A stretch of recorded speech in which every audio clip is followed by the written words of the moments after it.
অনেকে বলেন আমি ইসকন কেন ছেড়েছিলাম, কত বছর আগে ছেড়েছিলাম, কি কারণে ছেড়েছিলাম। এক শ্রেণীর মানুষ যারা আমার বিরোধিতা করেন তাদের ধারণা তারা আমাকে মেরে বের করে দিয়েছিলেন। এটা কি সত্যি? আমাকে বের করে দেওয়া হয়েছিল, এটা কি সত্যি?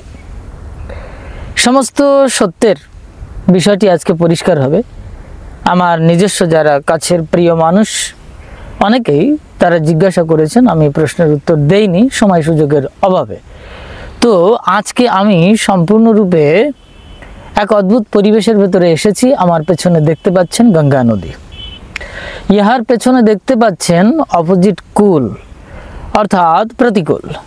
এই প্রতিকূলে রয়েছে কিন্তু পেছনের দিকে সেই যে নামটি আমি একটুখানি আগে নিলাম তারই প্রতিষ্ঠান।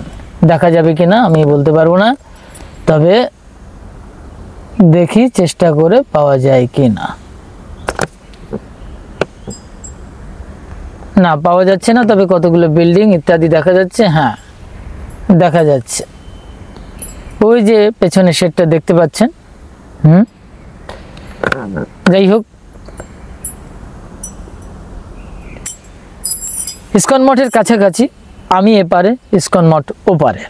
ইসকন নামটি আজকে বারবার নিতেই হচ্ছে কারণ আমি সেই প্রতিষ্ঠানের কাছাকাছি জায়গায়, শুধু মাঝখানে নদী ওই বয়ে চলে যায়, এই কুলে আমি আর ওই কুলে তুমি, আজকে মনে পড়ে। যাই হোক, সভ্য ভাষায় আমাকে প্রশ্নের উত্তরগুলো দিতে হবে। যারা প্রতীক্ষা করে দীর্ঘ সময়, দীর্ঘ মাসের পর মাস অপেক্ষা করে বসে রয়েছেন তাদের কাছে আমার দায়বদ্ধতা রয়েছে, আজকে পরিষ্কার করে দেবো খানিকটা। তবে প্রথমে আমি বলবো যে ইসকন ছাড়লেন কেন বিষয়টি নিয়ে যে প্রসঙ্গত ভিডিওটি রিলিজ করা হয়েছিল, সেখানে আমি কিন্তু ইসকনকে অবশ্যই অপমান করবার কোনো ক্রমে দিলসে চেষ্টা করিনি।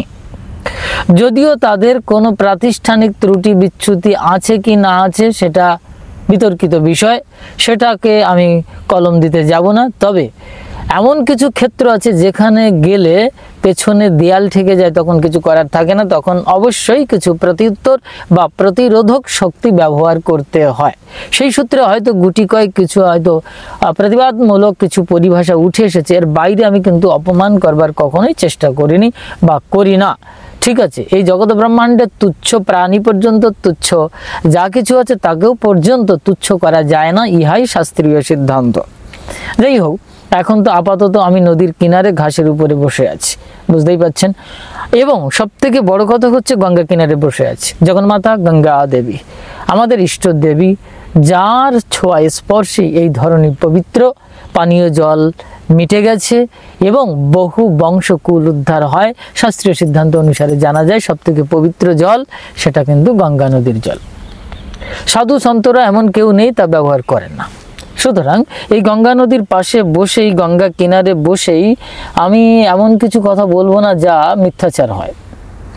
এখান থেকে 2 দশক আগে, মানে প্রায় 20 বছর আগে, যখন আমি ইসকনের ভেতরে প্রবেশ করেছিলাম, না অনেকেই ভাবেন বোধহয় আমি মায়াপুর ইসকনে ছিলাম, না, আমার পশ্চাৎভাগে যেটা দেখা যাচ্ছে এই মায়াপুর ইসকনে ছিলাম না।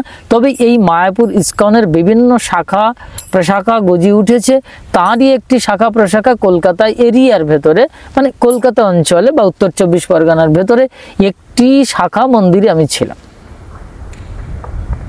ঠিক আছে, তার কিছু ইসকন সদস্য যারা রয়েছেন তাদের সাথে কিন্তু আজও আমার পরিচয় রয়েছে, তারা কিন্তু ভালোভাবে আমাকে চেনেন, কোথায় ছিলাম, কি বৃত্তান্ত সবই পরিষ্কার। তবে সব কিছু যে কাগজে কলমে থাকবে এরকম ব্যাপারটা নয়। আগে আমি যখন গিয়েছিলাম তখন এই ব্যাপারটা কতদূর কি ছিল সেটা পরিষ্কার নয়, আর আমি গিয়েছিলাম অন্য কারণে। যাই হোক, মূলত কারণ ছিল আধ্যাত্মিক কারণ এবং আমার সাধন তপস্যার জন্যে কিন্তু গৃহত্যাগের পরপরই এই বিভিন্ন মঠ মিশনে আমি প্রবেশ করি। তো এই ইসকনে আসার আগে আমি কিন্তু ভারত সেবাশ্রমের ভেতরেও প্রবেশ করি। আমার টার্গেট ছিল আমি রামকৃষ্ণ মিশনে পড়াশুনো করব এবং গৃহত্যাগী হব এবং স্বামী বিবেকানন্দের মতো, কথাটি বললে হয়তো একটু খারাপ লাগবে, আমি সন্ন্যাসী হব। এই টেন্ডেন্সি বা এই প্রবণতাটা আমার ভেতরে ছিল। যাই ক্রমানুসারে ইসকন আমার জীবনে প্রথম নয় বা ইসকন আমার জীবনের লাস্ট নয়। বিষয়বস্তুটা এখানে পরিষ্কার হতে হবে। এই আজকে ইসকন ছেড়ে দিয়েছি এরকম নয়, আজকে ইসকন ছেড়ে দিয়ে আমি ভিন্ন সম্প্রদায়ের ভেতরে এসেছি এরকম নয়। 20 বছর আগের কথা চলছে প্রায়, বোঝা গেল। এবং ইয়ার আগের থেকে অনেক কিন্তু পরিচয়, অনেক সিদ্ধান্ত কম বেশি আমাদের জানা ছিল। যাই হোক, আমি ঢুকেছিলাম, ভালোবেসেই ঢুকেছিলাম, প্রবেশ করেছিলাম, ঠিক আছে। তো কিছুদিনের জন্য অতিথি হিসেবে আমি থাকতে চেয়েছিলাম, তারপরে ক্রমান্বয়ে তাহারা আমাকে রেখে দিলেন, আমি থেকে গেলাম। এবার আমাদের একটি ব্যক্তিগত স্বতন্ত্র জন্মগত সংস্কার তো অবশ্যই থাকে, সেই সব জিনিসগুলো কিন্তু ক্রমান্বয়ে আমাদের ভেতর থেকে প্রকাশিত হয়। ইসকন মঠের ভেতরে যখন আমি যাই তখন কিন্তু ভালোভাবে প্রত্যেকের সাথে সম্পর্ক বজায় রেখে আমি চলেছিলাম। আমার বিশেষ কোনো চারিত্রিক কোনো ত্রুটি ছিল না, কোনো ধরনের ত্রুটি ছিল না, কারোর সঙ্গে খারাপ বিহেভ করা, বিতর্কে জড়ানো ইত্যাদি ইত্যাদি এরকম কিছুর সঙ্গে আমি ছিলাম না। সবার সঙ্গে হাসি আনন্দ করে থাকতাম। এবং আমি কিন্তু এই যে হরে কৃষ্ণ নাম তা পর্যন্ত জপ করতাম, তিলক সেবা ইত্যাদি ইত্যাদি। এবং ওখানকার যারা সদস্য বা ভক্ত ছিল তারা কিন্তু আমাকে সমীহ করতো এবং শ্রদ্ধা করতো, বয়স অনুপাতে ছোট হলো। বাদ সাধলো, মাঝখানে একটি ছেলে এসেছিল, আমি ঘটনাটি পূর্বেই বলেছিলাম। সেই ছেলেটি মানে আর কি ওখানকার পরিভাষায় প্রভু ব্রহ্মচারী বলা হয়। তার সঙ্গে একটি মেয়েলি ব্যাপারে কোথায় কি একটি ঘটেছিল সেটা অস্পষ্ট ছেলেটির পরিভাষায়, কিন্তু বাইরের পরিভাষায় সেখানে একটি ঘোলাটে ব্যাপার ঘটেছিল। সেই ঘটনা চক্রে আমার সাথে আলোচনা হয়, তখন আমি বললাম, প্রভু এই বিষয়টি পরিষ্কার করে দিন, যেটা কোনো ইলিগাল সম্পর্ক নয়। যাই হোক, অনেকে ভাবেন বোধহয় আমার সাথে কোনো মেইলি ব্যাপার, ওখানকার কোনো সম্পর্ক, খারাপ কিছু একটি ব্যাপার ছিল, না তা ছিল না, ঠিক আছে। ওখানে মেইলি ব্যাপারে অনেকে জড়িয়ে থাকেন বটে, অনেক প্রভুরাও চেষ্টা করেছিলেন আমার সঙ্গে কোনো একটি মেয়ের ইন্টিমেশন তৈরি করে দেওয়ার জন্য, কিন্তু আমি এসবের ভেতরে ছিলাম না, কারণ আমি নবীন ছিলাম। তাছাড়া আমি কিন্তু ভগবত পিপাসু ছিলাম, আমি গুরু অন্বেষণ করছি বা সদ্গুরু অন্বেষণ করছি, যাকে কেন্দ্রায়িত করে আমার জীবন, আমি যার জন্য সংসার ত্যাগ করেছি আমার পরম গুরু মহারাজ গৃহ থেকে বের করে নিয়ে এসেছিলেন। ইহা কিন্তু ইসকনে ঢুকবার অনেক আগের কথা বলছি। যাই হোক, ঘটনাচক্রে সেইখানে ওই ব্রহ্মচারী প্রভুটির কারণে আমি কিন্তু ওর মাঝখানে একটু ইনক্লুড হয়ে যাই। আমি ছেলেটিকে বা ব্রহ্মচারীজিকে একটি পরামর্শ দিলাম, দেখুন আপনি আলোচনা করুন, আর কথা যদি আপনাকে এরকমভাবে বলে সেটা তো অনৈতিক, আপনি বুঝিয়ে বলার চেষ্টা করুন। আর যদি বেশি কিছু বলে থাকে তাহলে বলবেন যে ইনচার্জে ছিল তার চারিত্রিক বৈশিষ্ট্যটা কোন জায়গায় রয়েছে, আপনি আপনার নিজের ক্ষেত্রে বিচার করুন। এই কথাটা আমি এইভাবে বলিনি, আমি তাকে বলেছিলাম আমি কিন্তু অনেক রাত্রিতে অফিসে, মানে একেবারেই আর কেউ নেই, শুধু একজন ভদ্র মহিলা, রাত্রি 11টা-12টা বাজে অফিসিয়ালি সেখানে কি কথা হচ্ছে, কি হাস্য, কি হাসাহাসি চলছে, বিষয়টি এরকম। অনেকে বলবেন না এই বিষয়টি আপনি কেন বললেন, অফিসিয়ালি কাজ থাকতে পারে, অফিসিয়াল কাজ অবশ্যই থাকতে পারে, থাকবে না কেন, কিন্তু আমি সেটা কিন্তু দোষ বা ত্রুটি হিসেবে ধরিনি। আমি বলেছিলাম এটা যদি ত্রুটিপূর্ণ না হয় তাহলে একজন ব্রহ্মচারী গ্রামে পরিক্রমা করতে করতে বা দর্শন করতে করতে কোনো একজন মেয়ের সাথে সাক্ষাৎ হয়েছে, তাকে কিছু ধর্মীয় উপদেশ দিলেন এবং সেই মেয়েটি প্রভাবিত হয়ে মন্দিরে যাতায়াত করলো, ইহার সাথে ইল্লিগাল সম্পর্কের কি আছে? হ্যাঁ, ব্রহ্মচারী সন্ন্যাসী যদি বিচার করা হয় তাহলে কিন্তু নারীদের সাথে একটি সম্পর্কের যে জায়গা, সেই জায়গায় দূরত্ব মেনটেন করতে এটা বলা আছে। তাই যদি হয় তাহলে ব্রহ্মচারী ইনচার্জ যিনি ছিলেন, তাহলে রাত্রি 12টায় 11:30টার সময় তিনি একজন পরের স্ত্রীর সঙ্গে অফিসিয়ালি কাজ করছেন, সেটা যদি ত্রুটিপূর্ণ না হয় তাহলে ব্রহ্মচারী দিনের বেলা যেটা করলেন বা মন্দিরে সাক্ষাতে যেটা হচ্ছে সেটা কি ত্রুটি হতে পারে? এইরকম একটা মাথায় আমি চিন্তা করে বললাম যে দেখুন বিষয়টি আপনি তাকে বুঝিয়ে বলুন, ঠিক আছে। তো ঘটনাচক্রে ওনার ব্যাপার, উনি যা করলেন কি বললেন আমি এটা পরিষ্কার জানি না। তারপরে একদিন দেখলাম খেতে বসে, মানে প্রসাদ পাওয়ার সময়, ওই ইনচার্জ, ওই ভদ্র লোক ব্রহ্মচারী প্রভুটিকে একটি বরাহ অবতার বলে গালি দিলেন, মানে সহজ কথায় বলে শুয়োরের বাচ্চা। কিছু মনে করবেন না, ভাষাটা নিয়ে নিলাম, ঠিক আছে। অনেকে জানেন আমার মুখের ভাষা খুব খারাপ, ভালো নয়, তো যাই হোক তাতে আমার কিছু করার নেই। আমিও সরস্বতীর বাক্য নষ্ট না হয় যাতে সেই চেষ্টা করছি আর কি। বাক্য ব্রহ্ম হতা হ্যায়, যে কোনো বাক্য প্রয়োগ করা ঠিক নয়। তো যাই হোক, সেই কারণে ছেলেটির সাথে এই ব্যবহার দেখে আমি কিন্তু খানিকটা দুষ্প্রভাবিত হয়েছিলাম, এটা কীরকম ধরনের ব্যবহার, যাই হোক এরকমভাবে। তারপরে ওখানকার একজন স্থানীয় একজন প্রভু ছিল যিনি গৃহী, কর্মচারী হিসেবে ছিলেন, বেতনভুক্ত ছিলেন, তিনি ওই ইনচার্জের সঙ্গে ভালো সম্পর্ক বজায় রেখেছিলেন। যদি কোনো খুঁটিনাটি কিছু হয় তাহলে উনি 1-এর থেকে 2, 2-এর থেকে 4, 4-এর থেকে 16 বানিয়ে দেন আর কি। এটা ওই স্থানীয় প্রভু যারা ছিল, ইসকনের যারা দীক্ষিত, তারাও এটা বলতো। আজও তারা স্বীকার করবে যে তিনি দাসত্ব করতেন এবং চাটুকারিতা করতেন, যেটাকে বলে চামচাগিরি করা, সহজ কথায় বলে। তো যাই হোক, সেসব আমি মাথায় রাখিনি। তো ওই ইনচার্জ আমাকে একদিন ডাকলেন, ডেকে বললেন, তুই নাকি আমাদের মন্দিরের বিরুদ্ধে সব নানান কথন বচন করছিস। আমি বললাম, না, কখনো এটা সত্য নয়। আপনি সার্চ করে দেখুন, আপনি ভালো করে তথ্য নিন এবং কে বলেছে তাকে আমার সামনে এনে জিজ্ঞাসা করুন, আমি কি বলেছি পরিষ্কার হবে। ইনি সেটা না নিয়ে উনি বললেন, তুমি কি হয়েছো, এই বলে আমাকে একটু অপদস্থ করবার চেষ্টা করলেন। দেখো ভাই, মন্দিরে থাকতে গেলে কিন্তু এখানকার নিয়মনিষ্ঠা পালন করতে হবে। আমি বললাম, অবশ্যই নিয়মনিষ্ঠা পালন করবে, কেন করবো না, কিন্তু আপনি আমাকে অকারণে দোষারোপ করবেন, এটা তো আমি মেনে নিতে পারবো না। কারণ এটা স্বাভাবিক, এটা আমার তখন যুক্তি ছিল না, কারণ উনি তো আমার গুরু নন। যাই প্রাতিষ্ঠানিকভাবে আশ্রমের যারা দায়িত্ব নিয়ে রয়েছেন তাদের অবশ্যই সম্মান করতে হবে। গুরু সমতুল চিন্তাও করতে হতে পারে সময় সময়। আমি সেটা করেছি এবং আমি সম্মান করি, আজও করেছি, সেটা নিয়ে কোনো কথা না। একটা বড় প্রতিষ্ঠানকে কেন আমি অপমান করতে যাব? আমার দর্শনের উপরে প্রতিষ্ঠানটা টিকে নেই। আমি যে দর্শন দেবো সেই দর্শন দিয়ে যে এই প্রতিষ্ঠানটা ভেঙে যাবে এরকম আশা বা প্রত্যাশাও করি না। কিন্তু ঘটনাটা অত্যন্ত ছোট ছিল। এই ঘটনাটাকে উনি বড় করার চেষ্টা করেছিলেন ওই চামচাকের সব। আমি তখন বললাম যে এই কথাটা ঠিক নয়। যাই হোক, আপনি যখন বলছেন, না, আমি এর সবের ভেতরে নেই, আমি আমার মতো থাকি, সেবা কাজ করি, ব্যাস, প্রসাদ ভাই আনাপ। তারপরে দেখলাম যে ওই ছেলেটিকে কেন্দ্রায়িত করে আবার আমাকে ডাকলেন, বলে ছেলেটিকে নাকি এই সমস্ত বলেছি, নানান কিছু। আমি বললাম, না, কথাটা ঠিক হচ্ছে না। ঠিক আছে, আমার উপরে সম্পূর্ণ চাপ প্রয়োগ করা হচ্ছে, বা কে কীভাবে বলেছে সেটা আপনি জাস্টিফাই করুন, না হলে উল্টো সিদ্ধান্ত নেওয়া হচ্ছে, আপনি এইভাবে আমাকে দোষারোপ করবেন না। তা বলছে, যাই হোক, এরকম করলে কিন্তু মন্দিরে থাকা চলবে না। তখন আমি বললাম, দেখুন, আমি মন্দিরে থাকবো না থাকবো সেটা তো আপনাদের উপরে ডিপেন্ড করে, কিন্তু আমি যে মন্দিরে থাকবো সেটা আপনাকে কে বলছে? কারণ আমি অলরেডি কিছু সিদ্ধান্ত জেনে ফেলেছিলাম, এটা আপনাদের জন্য বলছি, তখন এটা বলিনি। কারণ সেখানে দেখেছিলাম শ্রী রামকৃষ্ণ পরমহংস দেবকে নিয়ে, স্বামী বিবেকানন্দকে নিয়ে কিছু কিছু জায়গায় কটূক্তি করা আছে ইসকন প্রতিষ্ঠাতার পরিভাষা। এটা তখন অতটা বুঝিনি, কিন্তু মেনে নেওয়াটা খুব কঠিন ছিল, এবং ওটা যে অশ্রাব্য ভাষা ছিল এবং একটি দর্শনহীন, যুক্তিহীন কথন বচন বা একটি পরিভাষা, সেটা কিন্তু পরিষ্কার ছিল। তো পরবর্তীকালে যারা এটা স্টাডি করেছেন তাদের কাছে খুব পরিষ্কার হয়ে যাবে। তো এটাও আমার উদ্দেশ্য ছিল না ইসকন ছাড়ার।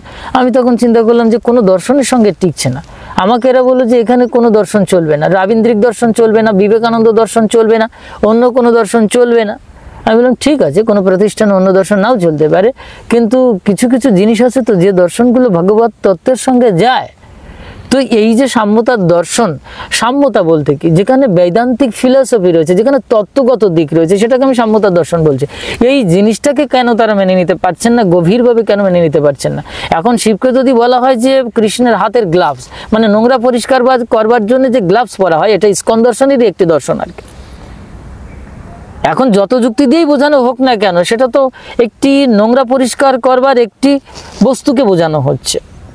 এইরকমভাবে তুলনা যারা করতে পারে তাদের সাম্যতা বা গভীরতা কতটুকু আছে, এই বিষয় নিয়ে অনেকের কাছে কিন্তু এই প্রশ্ন, শুধু আমার কাছে নয়, শুধু আমার ভেতরে এই প্রশ্নটা আসছে না, অনেকের কাছে এই প্রশ্নটা জেগে উঠছে। তা যাই হোক, সেই সূত্রে আমি ওখান থেকে এই কথা বলার পরে তখন আমি দেখলাম কি যে উনি বারংবার আমাকে প্রেশার ক্রিয়েট করবার চেষ্টা করছেন, কিন্তু উনি যে আমাকে বের করে দিয়েছেন এরকম না, উনি আমাকে জোর করে বেরিয়ে যেতে বললেন এরকম নয়, ঘাড় ধাক্কা দিয়ে দিলেন এরকম নয়, কোনো আমার চারিত্রিক বৈশিষ্ট্যের কোনো ত্রুটি ছিল এরকমই নয়। আমার ইচ্ছা হলো যে না, এখানে থেকে আমার আশাটা, আমার যে সিদ্ধান্ত, আমার যে গন্তব্য, আমার যে ডেস্টিনেশন এবং আমার যে চাওয়া, আমার যে প্রাপ্তির জন্য গৃহত্যাগ করা, সেটা এখানে পূর্ণ হবে না, সেটা এখানে নেই। হতে পারে যে কোনো প্রতিষ্ঠানের সাথে আমার সম্পৃক্ততা না থাকতে পারে বা দর্শনের সঙ্গে নাও মিলতে পারে, তার মানে সেটা ছোট, এটা আমি বলছি। আমার যে ক্ষুধার, তৃষ্ণার, নিবৃত্তির যে বস্তু, সেটা কোথায়, সেটা এখানে ছিল না। এটা আমার গুরু মহারাজের কৃপা থেকে এই দূরদৃষ্টিটা আভ্যন্তরীণভাবে ওনার কৃপা বলেই ছিল। তাই আমি বুঝতে পেরেছিলাম যে এখানকার সাথে আমার সম্পর্ক নেই, সুতরাং আমার এখানে ইমিডিয়েট ত্যাগ করতে হবে। সেটা 1 বছরের বেশি হয়ে গেছিলো, আমি সময়সীমাটা এখন ক্লিয়ার একদম ফিক্সড বলতে পারবো না, 1 বছরের বেশি হবে। তারপরেও 6 মাস 8 মাস আমি তাদের সঙ্গে যাতায়াত করেছি, ওঠা বসা করেছি। ছেড়ে দেওয়ার পরে বিভিন্ন মন্দিরে গেছি, অনুষ্ঠান করেছি, খাওয়া দাওয়া করেছি, সবার সঙ্গে হইল্লোড় করেছি। ছেড়ে দেওয়ার পর ভালো সম্পর্ক ছিল। আমি যে খুব তিক্ত সম্পর্ক নিয়ে বা মারামারি ঝগড়াঝাটি করে বা ভীষণ অপদস্থ হয়ে ওখান থেকে বেরিয়েছি এরকম না।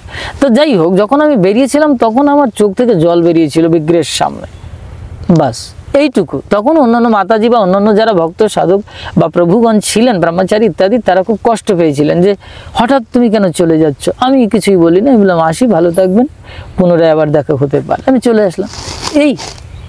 এবং সেটা কিন্তু প্রায় 20 বছর আগের কথা, প্রায় 20 বছর মানে 20 বছর হয়েই গেল, তার বেশি ছাড়া কম হবে। তার মানে কি দাঁড়াচ্ছে? এবং আমি ইসকনেরই যে খুব খারাপ কাজ করে বেরিয়েছি, টাকা পয়সা চুরি করেছি, এরকম ইসকনের যে আমেরিকা থেকে আমার কিন্তু এখান থেকে 1.5-2 বছর আগে থ্রেট এসেছিল বাজে বাজে ভাষা দিয়ে, বলে নবদ্বীপে যদি তোকে পাই তাহলে হাত পা ভেঙে দেবে। এটা কোন ধরনের ভাষা? এটা কোন ধরনের ভাষা? আর অনেকে মনে করেন যদি যে ইসকন থেকে তাকে মেরে বের করে দেওয়া হয়েছে, এটা কি ভালো পরিভাষা মনে হচ্ছে? যে ইসকন একটি প্রতিষ্ঠান, সে দণ্ড প্রদান করবে, গুরু শিষ্যকে দণ্ড প্রদান করতে পারে।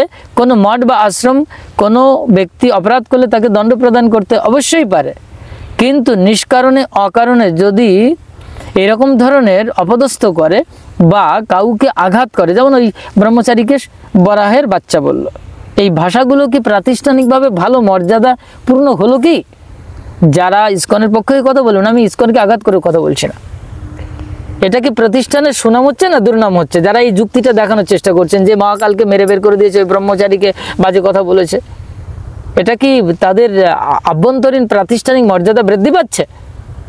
সামাজিক মর্যাদা বৃদ্ধি পাচ্ছে? নিশ্চিত পাচ্ছে না, অপমান হচ্ছে প্রতিষ্ঠানের। আপনারা এই ধরনের যুক্তি দিয়ে প্রতিষ্ঠানকে বাঁচানোর চেষ্টা করবেন না, তার সপক্ষে এই যুক্তিটা দেবেন না, তাতে প্রতিষ্ঠানেরই দুর্নাম হবে। এখন মূল বক্তব্য হচ্ছে, হ্যাঁ, ইসকনের সঙ্গে কিন্তু গৌড়ীয় বৈষ্ণব সম্প্রদায়ের ভিন্ন ভিন্ন সম্প্রদায়ের কিন্তু অনেক কন্ট্রাডিকশন আছে, যা কিন্তু মেনে নেওয়া যায় না বা তারা মেনে নেন না। ইয়ার ভুরি ভুরি প্রচুর উদাহরণ আমি দিতে পারি, কিন্তু সেটা দেওয়ার আবশ্যকতা নেই, কারণ এটা আমার বিশেষ কোনো প্রসঙ্গ না, আমার কোনো লাভও নেই, লোকসান নেই।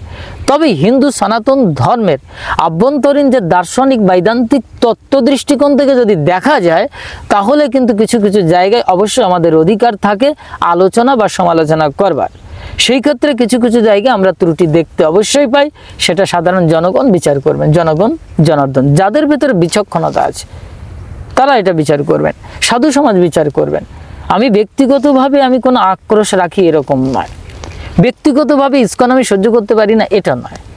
আধ্যাত্মিক দৃষ্টিকোণ থেকে, ধর্মীয় দৃষ্টিকোণ থেকে হতে পারে কোথাও কোথাও কন্ট্রাডিকশন হচ্ছে, কিন্তু কারণটা কি বললাম, এটা সম্পূর্ণ আমার ব্যক্তিগত কারণ ছিল। আমি বেরিয়ে এসেছি, আমার বেরিয়ে আসার টেন্ডেন্সি, প্রবণতা বা আমার সেই সময়টা এসে গেছিলো, বা আমার গুরু মহারাজ আমাকে বের করে নিয়ে এসেছিলেন।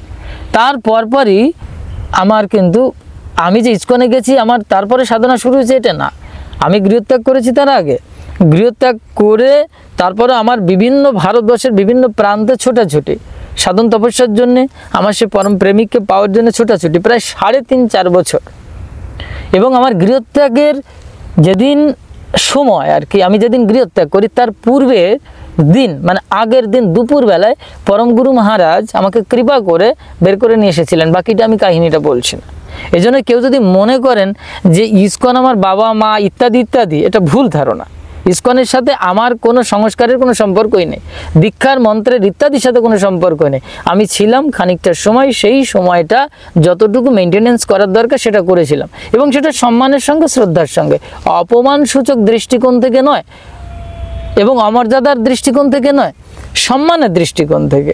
এবং আমি সবাইকে ভালোবাসতাম, আজও প্রত্যেককে সম্মান করি, কিন্তু সাপের লেজে পা দিলে অবশ্যই সেটা খারাপ হয়, এই জিনিসটা মনে রাখতে হবে।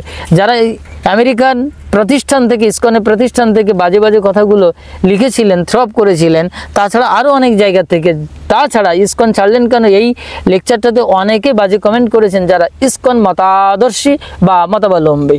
হ্যাঁ, তাদের ভালো লাগার পাত্রের আঘাত লেগেছে বলে মনে হচ্ছে, কিন্তু একবার বিচার বিশ্লেষণ করে দেখতে বলবো যে কতটুকু আমি বাজে পরিভাষাটা ব্যক্ত করেছি, কতটুকু অসঙ্গত অপ্রাসঙ্গিক কথা বলেছি, যার কারণে আপনারা এতটা অশ্রাব্য গালিগালাজ করছেন।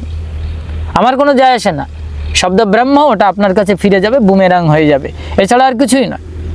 সুতরাং ইসকন ছাড়ার পেছনের মূল কারণটা বলে দিলাম।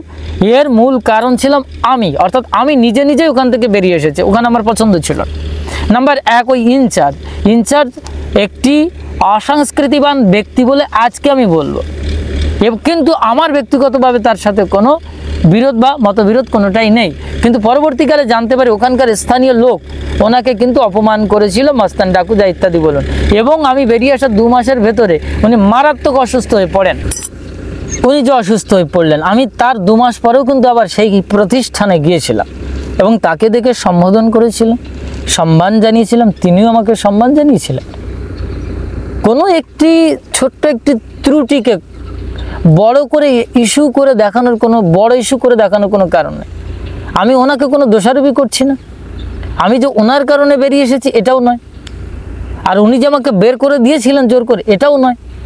বিষয়টি ছিল সম্পূর্ণ আমার ব্যক্তিগত ব্যাপার, ছোট্ট একটি ইস্যু ছিল, আমার মানসিকভাবে একটি প্রবণতা তৈরি হলো যে না, এখানে আর থাকা যাবে না, আমার উদ্দেশ্য পূর্ণ হবে না, বাস আমি বেরিয়ে এলাম, এটাই ছিল ফ্যাক্ট। কিন্তু ইহার ভেতরে যে আভ্যন্তরীণ অনেক সমস্যা বা ত্রুটি আছে সেটা অনেকেই জানেন, সেটা আমার বিশ্লেষণের ব্যাপার নয়।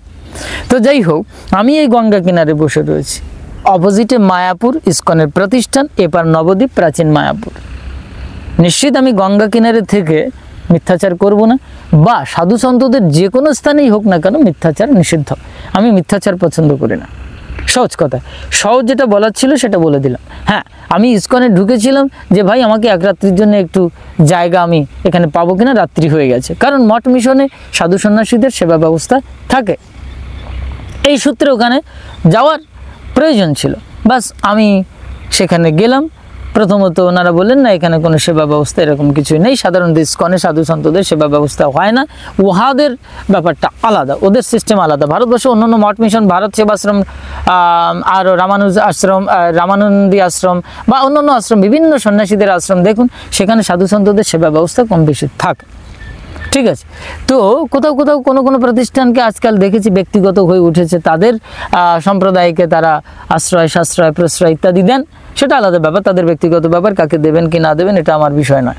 কিন্তু এখন আমি সেই সূত্রে যে কোনো জায়গায়, আমি যখন পরিব্রাজক, আমি যখন গৃহত্যাগ করেছি, তখন আমার সনাতন শাস্ত্রীয় সিদ্ধান্ত অনুসারে যে কোনো গৃহে বা যে কোনো ধামে, যে কোনো তীর্থে, যে কোনো আশ্রম মঠে যাওয়ার অধিকার আছে। এই অধিকার আমাদের শাস্ত্রীয় সিদ্ধান্ত, গুরু পরম্পরায়, সন্ন্যাসের পরম্পরায় এটা আছে।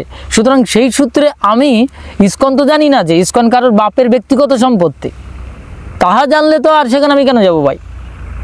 তুমি যখন মন্দির, মঠ নাম লিখে রেখেছো, তুমি যখন ভগবানকে প্রতিষ্ঠা করেছো, এটা ভগবানের দান, এটা কারো ব্যক্তিগত জিনিস না। এবার তুমি যদি ব্যক্তিগত বলে পরে চালাও সেটা তো তোমার ব্যাপার। তো আমাদের সেই সাম্যতার দৃষ্টিকোণ থেকে গিয়েছিল, এবং তারা আমাকে একটা কন্ডিশন দিয়েছিল যে তুমি থাকো, সপ্তাহখানেক থাকো, সপ্তাহখানেক থাকতে পারবে। আমি বললাম ঠিক আছে, সপ্তাহখানেক কেন, থাকার ব্যবস্থা আছে, যে কোনো মঠ মিশনে গেলে 3 দিন আমরা থাকতে পারি। এই যেমন একটি আশ্রমে এসেছি, আমার লাগেজ সব ইত্যাদি রয়েছে সেখানে, আমি বলেছি 2-3 দিন থাকবো, ও না বললেও কি আমি ওখানে 2-5 দিন 7 দিন থাকতে পারি। একজন মহামণ্ডলের সাথে আশ্রমের, তিনি আমাকে চেনেন, সমাদর করলেন, সম্মান করলেন, মিটে গেল। তো এটা যেতে পারবো না? এটা কোথাকার সিদ্ধান্ত আছে? তো বিষয়বস্তুটা হচ্ছে যাওয়ার পরে ভেতরে কি রহস্য আছে সেটা পরিষ্কার হয়ে গেল।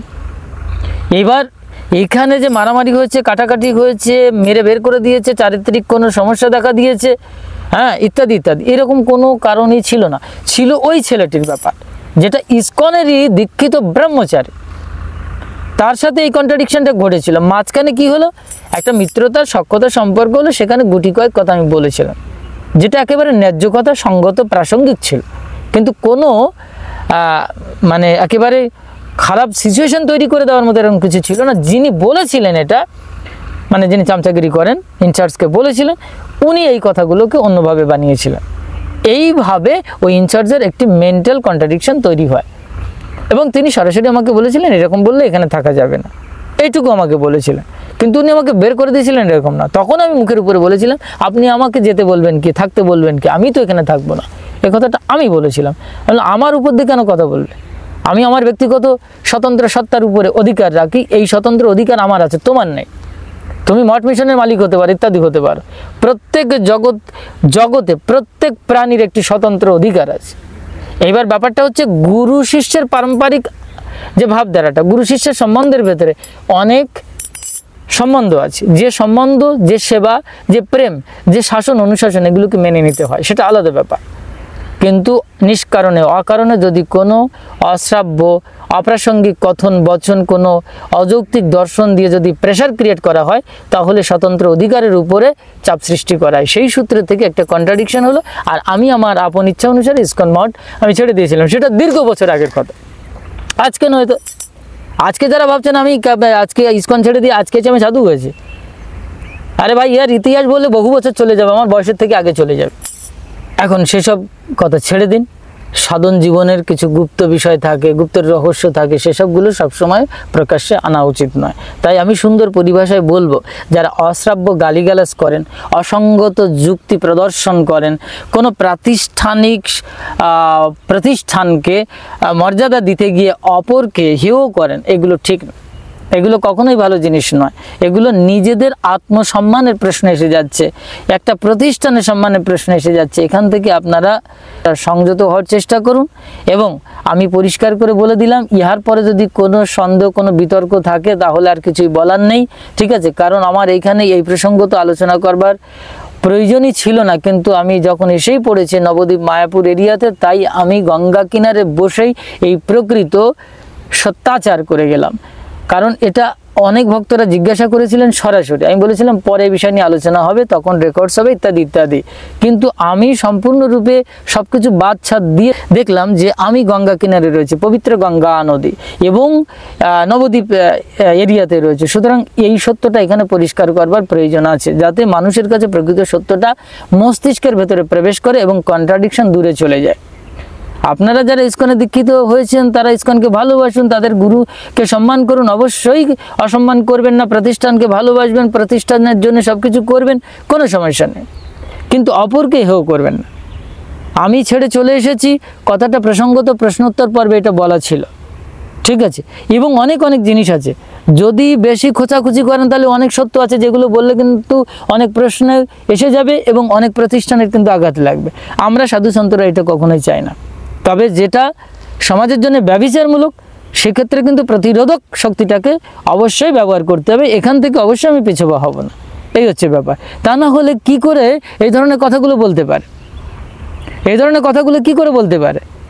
বলছে নবদ্বীপ এরিয়াতে তুই আয়, তোর হাত পা ভেঙে দেবে। এটা ইসকনের প্রতিষ্ঠানের, আমেরিকান একটি প্রতিষ্ঠানের কোনো একজন আইডি থেকে এটা বেরোতে পারে? সেখানে পরিষ্কার আইডি ফাইডি এগুলো ছিল, এগুলো আমি রাখিনি, ডিলিট করে দিয়েছি। আমরা এগুলো প্রমাণের দরকার নেই, যা বলেছে ওর মতো বলেছে, ঠিক আছে।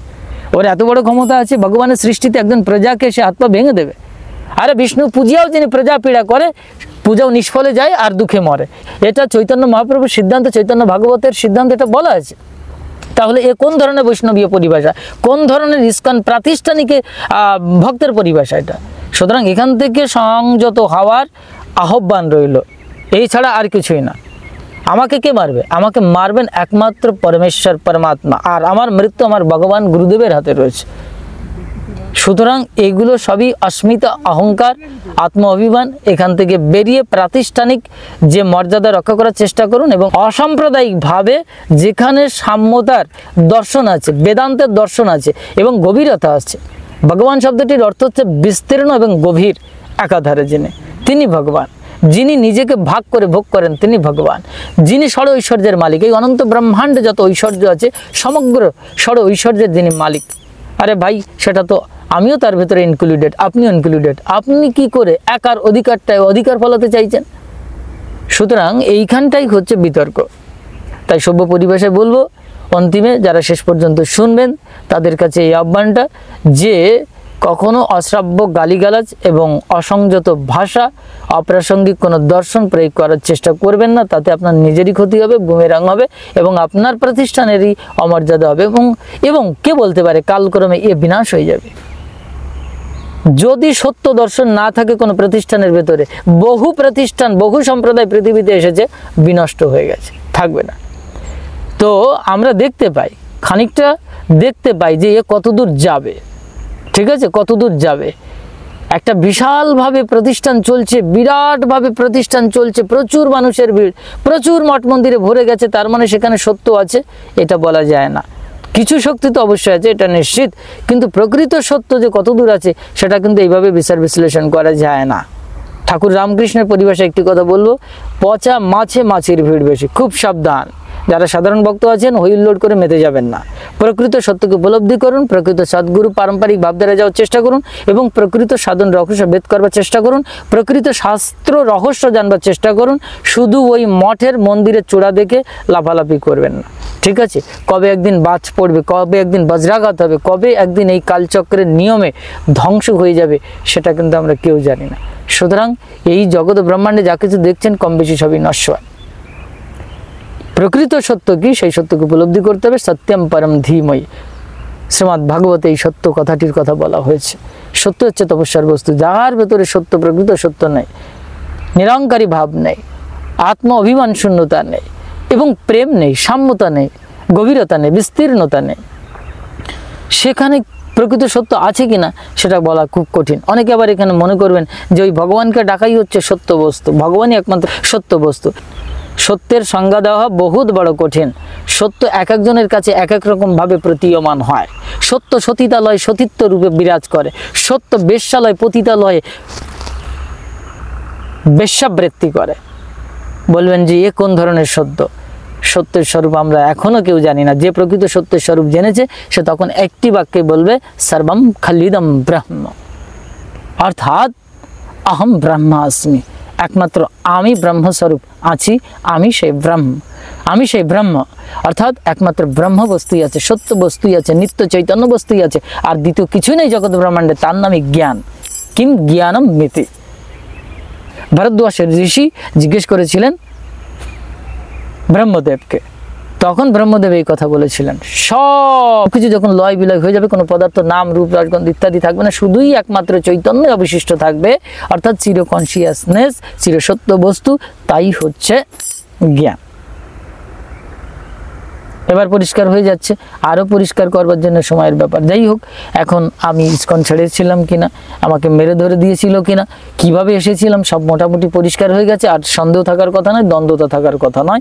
এখন আনন্দের সময়, যার যেটা ভালো লাগে সে সেটা করুন, কিন্তু প্রকৃত সত্যকে দর্শন করবার চেষ্টা করুন। আদারওয়াইজ কিন্তু মুক্তি খুব কঠিন জিনিস।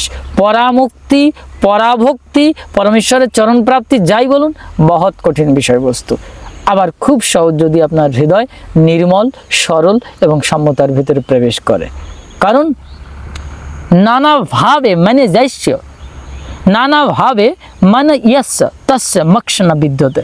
ভগবান শিবশঙ্কর বলছেন যে যার মন ভেদ জ্ঞানযুক্ত তার মুক্তি হয় না। এবার বুঝে ফেলুন কি হতে পারে। জয় মা।